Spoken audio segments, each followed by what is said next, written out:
নমস্কার বন্ধুরা, capture life with মৌসুমী চ্যানেলে আপনাদের স্বাগত জানাই। আবারও হাজির হয়েছি আমি নতুন কিছু রেসিপি নিয়ে। চলুন সেটাই আমি আপনাদের সঙ্গে আজ শেয়ার করছি। আজ আমি বানিয়েছি পেঁপে দিয়ে পরোটা। কারণ পেঁপে অনেকে খেতে চায় না, এইভাবে করে পরোটা বানালে তো সেটা খেতে ভালো লাগে এবং সবাই খায়। আর একটা খুব তাড়াতাড়ি ঝটফট করে একটা সবজি বানিয়েছি, চলুন আমি আপনাদের সঙ্গে এটা শেয়ার করি।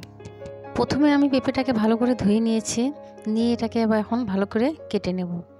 তো প্রথমে আমি ছোটো ছোটো লম্বা লম্বা করে টুকরো করে করে এটাকে কেটে নিলাম। পেঁপেটাকে নিয়ে ওর ছিলকাটাকে ভালো করে ছুলে নিলাম। কাঁচা পেঁপে খেতে অনেকেই ভালোবাসে না, তো এই সবজি বানালে কেউ খেতে ভালোবাসে না। তো এইভাবে করে কাঁচা পেঁপে দিয়ে পরোটা বানালে তা বাচ্চারাও খেয়ে নেবে, বড়রাও খাবে। তা আপনারাও একবার এইভাবে করে বানিয়ে দেখুন, তবে আপনাদের বাড়ির বাচ্চারাও খেয়ে নেবে। প্রথমে পেঁপেটাকে এইভাবে ভালো করে আমি কেটে এটাকে পরিষ্কার করে নিয়েছি। এর ভিতরে বীজগুলো সব ফেলে দিয়েছি, আর উপরে যেটা থাকে সেটা ফেলে এটাকে ছিলকাটাকে ভালো করে ছুলে নিয়েছি।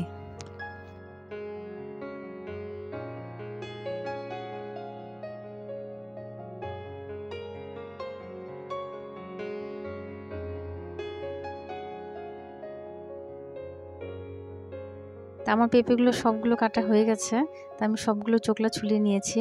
এবার আমি এটাকে ভালো করে ঘষে নেব। তো এটা আমি পাতলাটার মধ্যে ঘষে নিচ্ছি, কেন একটু পাতলা দানাই করব, যেহেতু আমি এটা পরোটার মধ্যে দেব, তাই একটু পাতলাই লাগবে।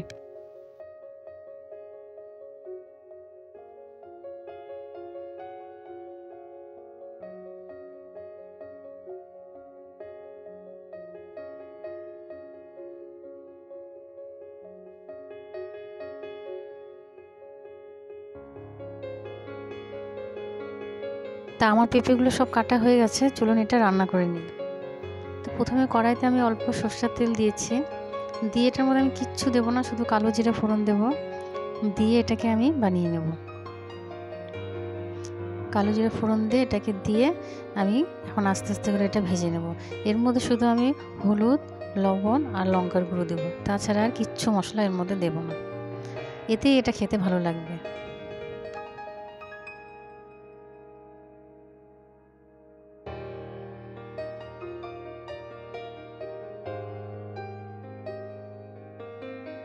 তা আমি এর মধ্যে এখন অল্প হলুদ দিয়ে দিলাম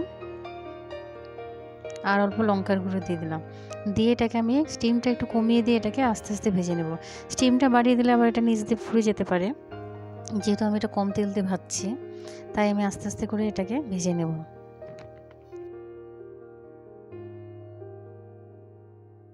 এখনই আমি এটার মধ্যে লবণ দেব না, একটু ভাজা হলে তারপরে আমি এর মধ্যে লবণটা দেব।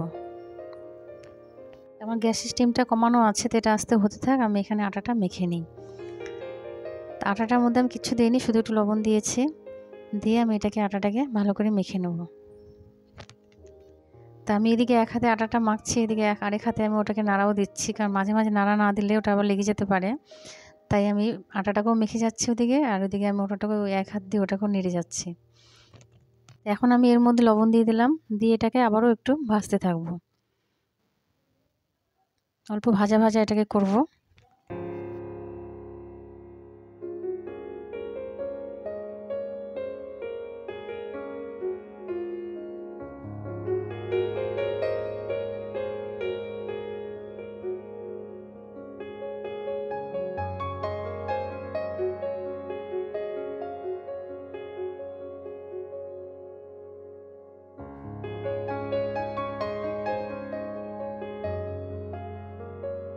তা এখন আমি এটার মধ্যে অল্প সামান্য চিনি দেব, দিয়ে এটাকে আবারও একটু ভাজাভাজি করব। তো মোটামুটি আমার এটা হয়ে গেছে। এখন এটা আমার হয়ে গেছে, তো এটা এখন ঠান্ডা হোক, তো আমি ওদিকে সবজিটা বানিয়ে নিই। তা আমি এখানে সবজির জন্য আলু, টমেটো, মটরশুঁটি আর অল্প গাজর নিয়েছি। তা আমি এই সবজিটা প্রেশারের মধ্যেই করব। তা প্রেশারে আমি প্রথমে তেল দিয়ে দিলাম, তেলটা গরম হওয়ার পরে আমি এর মধ্যে অল্প পাঁচফোড়ন দিয়ে দিলাম, দিয়ে আদা বাটা অল্প দিলাম, দিয়ে একটু নেড়ে চেড়ে এখন আমি এর মধ্যে হলুদ গুঁড়ো আর অল্প জিরের গুঁড়ো দিয়ে দেবো। তো দিয়ে একটু মশলাটা আমার এখন ভাজা ভাজা হয়ে গেছে, তো এর মধ্যে আমি এখন সবজিগুলো দিয়ে দেবো। দেবেন কি তাড়াতাড়ি, কত ইজিভাবে এই সবজিটা হয়ে যাবে এবং খেতেও খুব ভালো লাগে। যখন আমার খুব তাড়াতাড়ি দরকার হয় তখন আমি এইভাবে সবজি বানিয়ে নিই।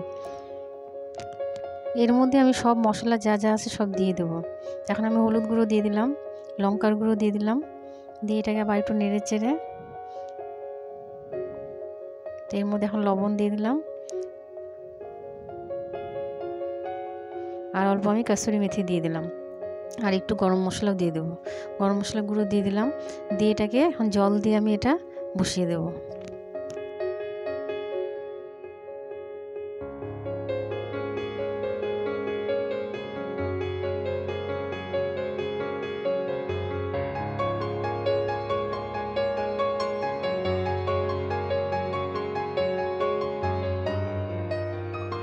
এর মধ্যে আমি কয়েকটা গোটা লঙ্কাও দিয়ে দিলাম,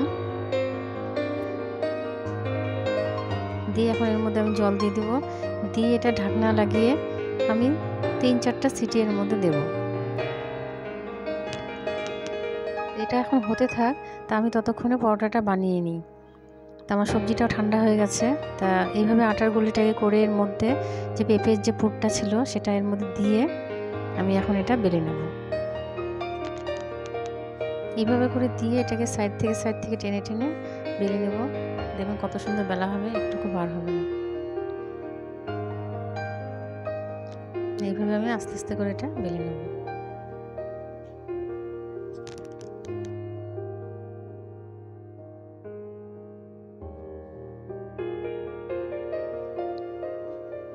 তাওয়াটা গরম হয়ে গেছে, এটা আমি এমনি দিয়ে দেবো, প্রথমে তেল দেবো না, অল্প তেলেই ভাজবো। তা ওদিকে এটা এক সাইড হোক, তারপরে আমি ততক্ষণ আরেকটা বেলে নিই।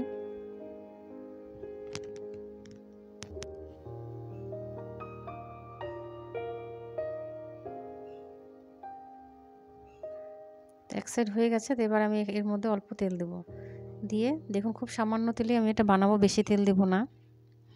দিয়ে উল্টিয়ে পাল্টে এটাকে ভালো করে সাইডগুলো আমি চেপে চেপে চেপে ভাজবো, তাহলে কি হবে সাইডটাও হয়ে যাবে, না হলে অনেক সময় কি হয় সাইডটা কাঁচা কাঁচা থেকে যায়। এভাবে ঘুরিয়ে ঘুরিয়ে সুন্দর করে চারিদিকটা আমি ভেজে নেব।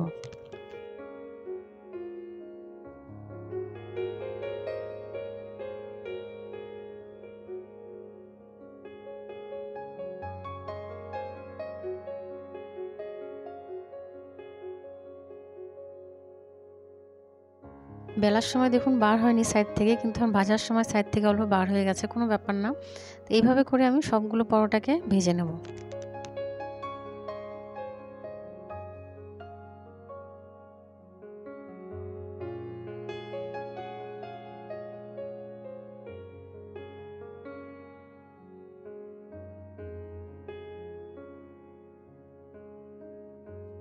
এদিকে আমার পরোটাটাও ভাজা হয়েছে, এবার আমার সবজিটাও হয়ে গেছে।